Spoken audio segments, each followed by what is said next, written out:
etaje. Igipande kimwe cyari kigizwe n'amaetaje magana 20, ikindi gipande kigizwe n'amaetaje 20 mu bujya hejuru. Amerika ikagendaga yirata mu bihugu byo ku isi ngo nicyo gihugu gikomeye cyane, bitewe yuko ari cyo gihugu cyari cyubatse bigaragara.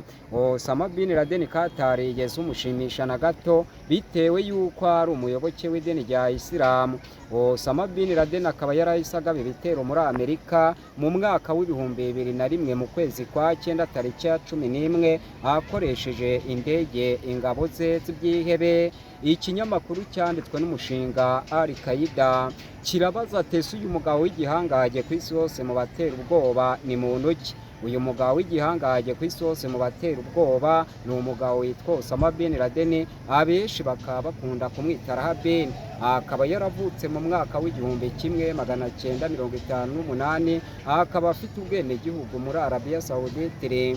Ise nawe akaba yitwa Mohamed, akaba yaravukiye Yemen muri Azi kugira amafaranga menshi cyane, byabavira ingabo z'ibyihebe zinyanyagiye isi yose. Ise wa Osama bin Laden Mohamed akaba yarayoye mu nzu z'intagondwa zari zarubakiye ibikomangoma byo muri Arabia Saudite. Osama bin Laden yagiranye n'ikinyamakuru cya Tanzania yuko kugira ngo yinjire mu bwami bw'ijuru ari ukurimbura abanyamerika bava bakagera.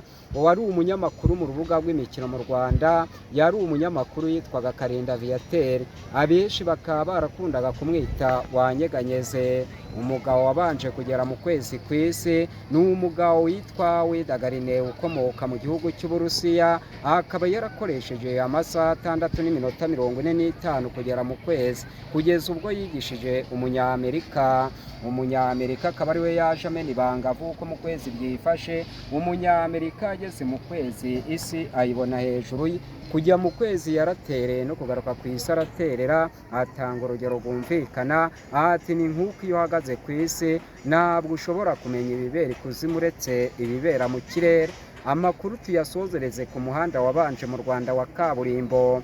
Umuhanda wabanje mu Rwanda wa kaburimbo ni umuhanda umwe uva Tanzania Buganda, kabarabanje mu ntara y'u Rwanda y'Uburasirazuba Kibungo Rusumo kugeza bwese winjira mu mujyi wa Kigali.